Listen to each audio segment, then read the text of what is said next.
waseNazaretha wamgwaliswa egameni likaJesu wethu umoya ongcwele uyisimo sejuba egameni likaJesu. Kuyenzeka abanye bacabanga ukuthi egameni likaZibuze nokuthi uJesu kuthiwa uyaphuzwa ophuze yena lethi iyagobhoza ngaphakathi egameni likaJesu. Umphuza kanjani ngegameni likaJesu? Kodwa sithela uJesu uJohn chapter 1 egameni likaJesu lithi iBhayibheli ngelesithathe ngele emanzini bambhabhadisa kwehla the Holy Spirit egameni likaJesu Kristu waseNazaretha. Ingakho uma siyangena emanzini egameni likaJesu besibuya emanzini abanye bakhulume ngelimi kade zingekho, abanye egameni likaJesu bashumayela egameni likaJesu ngoba sebephuze yena.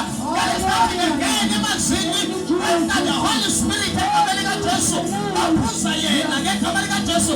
So ayikho indlela yokumphuza ngaphandle kokuthi udlule emanzini egameni likaJesu kwehla the Holy Spirit egameni likaJesu. Ingakho ethi uma ungazalanga amanzi impela ngawubona umbuso wezulu ngoba awugcwalisiwe ngoba uphuzile yena egameni likaJesu. So chapter 1 John egameni likaJesu thola leyo ndaba, and chapter 4 sithola egameni likaJesu etshela lo waseSamariya ukuthi Job wazi ukuthi bawucela amanzi bawucele kuyena egameni likaJesu. So lo wesifazane egameni likaJesu amchazeleke ngendaba amadodana ukuthi nakusiyo yena yakhe egameni likaJesu agijima ahambe egameni likaJesu. Indaba la ikhona namhlanje ile ndaba lesifika khona eBethesda sezenzeke zonke lezi zinto egameni likaJesu. So ngalesithathe ngena kuJohn chapter 1 egameni likaJesu representa indaba lento iyenzeka chapter 1 John egameni likaJesu before afike eBethesda ngoba yayifuna ukuchaza lento ukuthi uJesu ayingobe khona amanzi kodwa yena unamanzi ophila egameni likaJesu. Akhona amanzi kodwa yena unamanzi ophila. Ingakho lithi iBhayibheli eqaleni wayekhona ngolizwi elithi umhlaba egameni likaJesu sayifake kwakunamanzi kuphela kodwa umoya wakhe owehla wenyuka phezu kwamanzi okusho ukuthi yena ungaphezu kwamanzi egameni likaJesu Kristu waseNazaretha. Simphele fika egameni likaJesu kule ndoda esengulenteni ekiyeze egameni likaJesu. Umfunda kahle kuthiwa bakhona egameni likaJesu abashwebene, kukhona ney'mpumputhe, kukhona nabalunyonga egameni likaJesu. Wabahlika njalo ingelosi izonyakanyisa amanzi egameni likaJesu. Ongene eqala asinde esifeni sakhe kodwa sithola le ndoda ena-38 years egameni likaJesu asizwa lutho nefamily yabo, asizwa lutho ngabangani bayo kodwa sizwa ngayo egameni likaJesu. Ngiyacabanga le ndoda yayunyonga kodwa ikwazi ukuhlula abantu abangaboni babangena baphume bebona kodwa yona ibona kodwa ingakwazi ukungena ngenxa yokuthi unyonga nabayibonayo bengenile bayishiye khona bengekho. Othi ngiyabuya next week ngifuna ukuyifaka egameni likaJesu osizakele ahambe akhohlwe yini ukuthi kunendoda ekhula iminyaka nezaliwe bazi le story ukuthi kunendoda elapho ephumile eseBethesda uzoyifika yahlala iminyaka sebeyabazi. Ngiyacabanga nasemphakathini kwasekhulunywa ngayo ukuthi le ndoda ishihlala iminyaka eminingi kodwa kungekho ositala ngayo ukuthi yena engavolontiya ukuthi neminyaka zichithe ayiphoshe. Kunalokho wayihambela indaba yakhe athi bengisinde mina nje kulungile noma esesindile umuntu ahamba ngabheke emuva egameni likaJesu.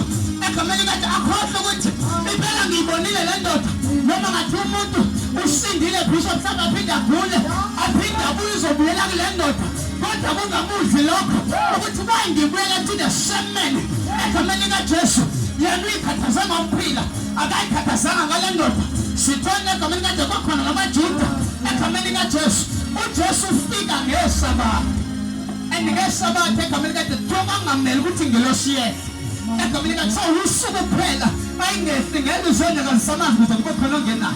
Kanti uJesu kuzofika ongaphezu kwamanzi noma onamanzi okuphila noma umanzi okuphila. Wendoda ilindele ukuthi yona kunyakaziswa amanzi egameni likaJesu. Kanti sekufika amanzi okuphila egameni likaJesu Kristu waseNazaretha. Ingakho uJesu mayefika egameni likaJesu athi uyathanda nokuphila ekakekho ngifakayo ngoba sijwayele esimo ukuthi bayafika abantu badlule kungabi khona oyifakayo kanti ayazi ukuthi sekufike ongaphezu kwamanzi sekufike nokumele ingelosi samanzi egameni likaJesu. Ngiyacabanga ukuthi isimo selokho ukuthi mina ngekho nendaba nani kodwa nendaba nani vele kukhulunywa ngani kuthiwa ngazala ngunyanga izofa ngunyanga kanti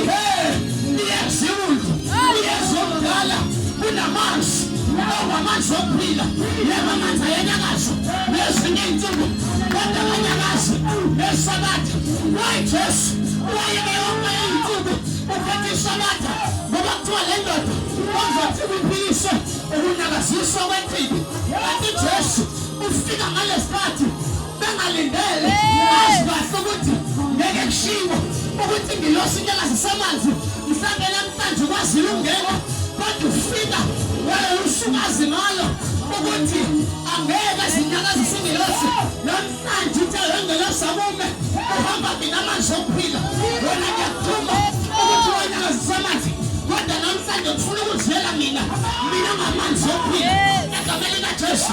Ngiyacabanga egameni likaJesu abalekele emakhaya bakhuluma ngayo le ndoda bathi njengoba isindeyile nabeyikilanga sazala ilunyanga bashona abanye ilunyanga futhi yafika ilunyanga kanti sekufike ophethe noma kufika imeneja yamanzi egameni likaJesu ubifika endoda egameni likaJesu nawe uyafuna nokusinda.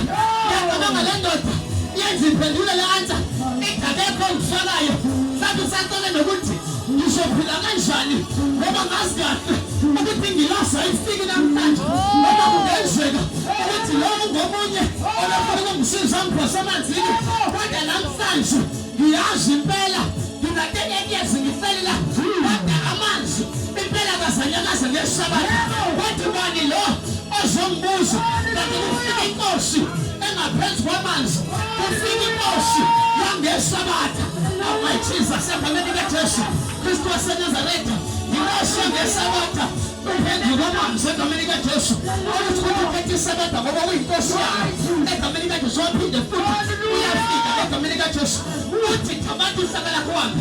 Ngiyacabanga esinye indlela ukuthi akakanyakazise amanzi noma le ndoda izomtshela akashiye amageji egameni likaJesu noma ididekile ukuthi ngabe isabatha namhlanje sebuyasho ukuthi ngelosi yes uthi kuyena ngoba egameni likaJesu usuku le-30 kungekho ukile egameni likaJesu angindaba ukuthi wena uphendula ukuthi wangephambe waphendula invalid answer okusho ukuthi answer engekho noma engalindelekile okusho ukuthi kuyenzeka ugcina ukhuluma into engalindelekile ngenxa yokureject abantu egameni likaJesu kuyenzeka noma uJesu esefikile ungamboni ngoba wena wazi ukuthi uyarejectwa vele wena wazi ukuthi akekho okuthandayo vele wena wazi ukuthi akekho ofuna ukukhuluma nawe vele noma esefikile wena ibonela abantu ngoba wazi ukuthi abantu abanendaba nawe ngoba wazi ukuthi abantu bakulafile ngoba wazi ukuthi abantu bakunakisa ngawe ngoba wazi abantu ukuthi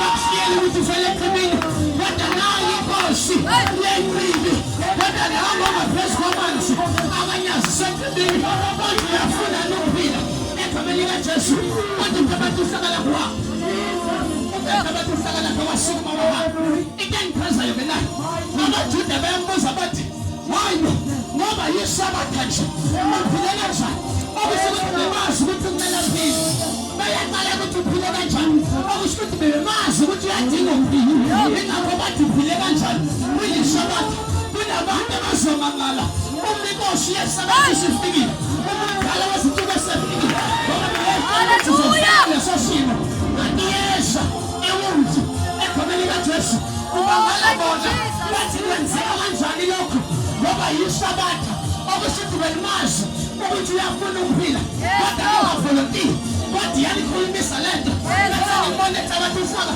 ehamba kodwa kunendaba nokunye kodwa mina ngendaba nothetha abantu ufaka lami ngihamba egameni likaJesu yazi bafethu ngishiyile isikhathi esiningi ngiyekile ukuthi angifele ehlane ngiyekile ukuthi angifele khona egameni likaJesu lapho egameni likaJesu akekho bengamazi akekho bengahlekisi ngami kodwa nazi ukuthi mina ngiyaphile ngisho wonke umuntu kodwa mina kuza ongaphezulu kwamanzi egameni likaJesu ozomphilisa abantu bengalindele bazongiphilisha, abantu bengaqondi ukuthi lesifo besamalunga.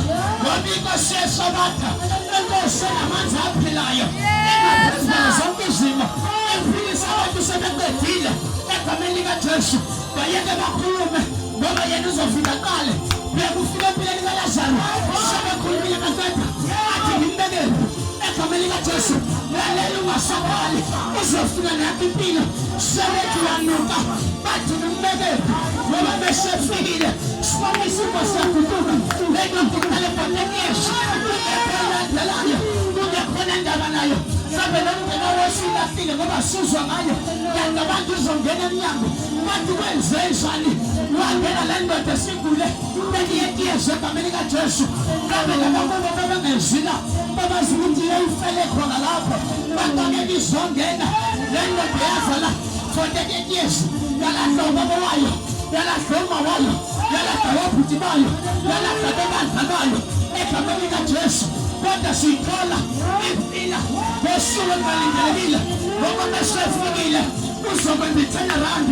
Abantu bengalile kodwa-ke kuphi lesi simo besefikile sagomela ukuthi asisoze saguquka. Inkosi yeSabatha, inkosi yamanzi aphilayo izofika iguqule sonke isimo. Thank you, Jesus. Thank you, Jesus.